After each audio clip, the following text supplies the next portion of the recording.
भीमराव अंबेडकर।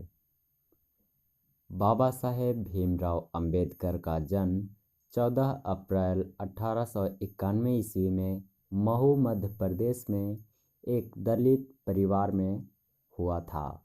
माडम मुक्ति के पुरोधा बाबा साहेब अपने समय के सबसे सुपठित जनों में से एक थे। प्राथमिक शिक्षा के बाद बड़ौदा नरेश के प्रोत्साहन पर उच्चतर शिक्षा के लिए न्यूयॉर्क यानी कि अमेरिका, फिर वहां से लंदन यानी कि इंग्लैंड गए। उन्होंने संस्कृत का धार्मिक, पौराणिक और पूरा वैदिक वाङ्मय अनुवाद के जरिए पढ़ा और ऐतिहासिक सामाजिक क्षेत्र में अनेक मौलिक स्थापनाएं प्रस्तुत कीं। सब मिलाकर वे इतिहास मीमांसक, विधिवेत्ता, अर्थशास्त्री, समाजशास्त्री, शिक्षाविद तथा धर्म दर्शन के व्याख्याता बनकर उभरे। स्वदेश में कुछ समय उन्होंने वकालत भी की। समाज और राजनीति में बेहद सक्रिय भूमिका निभाते हुए उन्होंने अछूतों, स्त्रियों और मजदूरों को मानवीय अधिकार व सम्मान दिलाने के लिए अथक संघर्ष किया।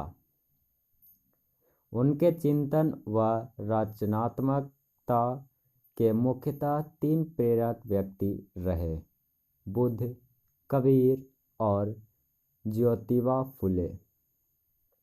भारत के संविधान निर्माण में उनकी महती भूमिका और एकनिष्ठ समर्पण के कारण ही हम आज उन्हें भारतीय संविधान का निर्माता कहकर श्रद्धांजलि अर्पित करते हैं। दिसंबर 1956 ईस्वी में दिल्ली में बाबा साहेब का निधन हो गया।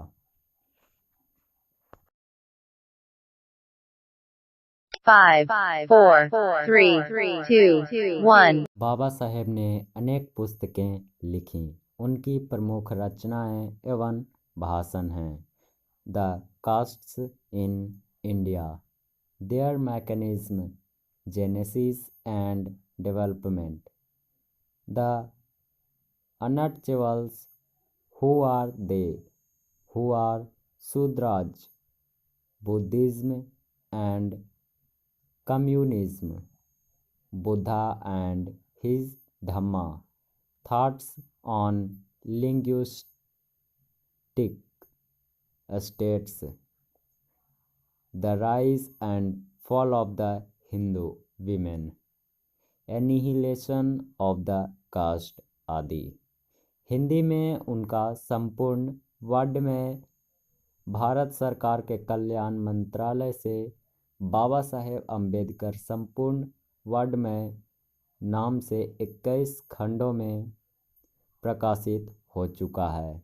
यहाँ प्रस्तुत पाठ बाबा साहेब के विख्यात भाषण एनिहिलेशन ऑफ द कास्ट के ललाई सिंह यादव द्वारा किए गए हिंदी रूपांतर जाति भेद का उच्छेद से किंचित संपादन के साथ लिया गया है।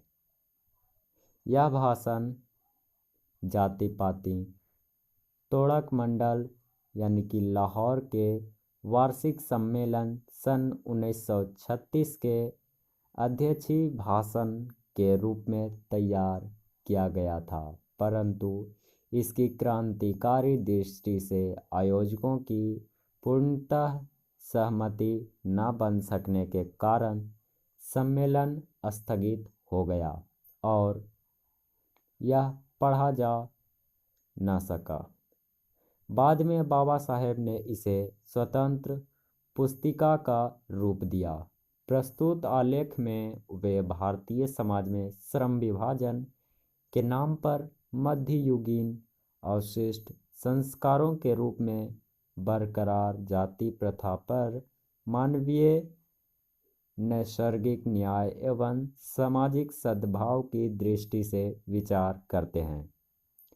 जाति प्रथा के विषमतापूर्वक सामाजिक आधारों, रूढ़ पूर्वग्रहों और लोकतंत्र के लिए उसकी अस्वस्थकर प्राकृतिक पर भी यह एक संभ्रांत विधिवत्ता का दृष्टिकोण उभर सकता है। भारतीय लोकतंत्र के भावी नागरिकों के लिए यह आलेख अत्यंत शिक्षाप्रद है।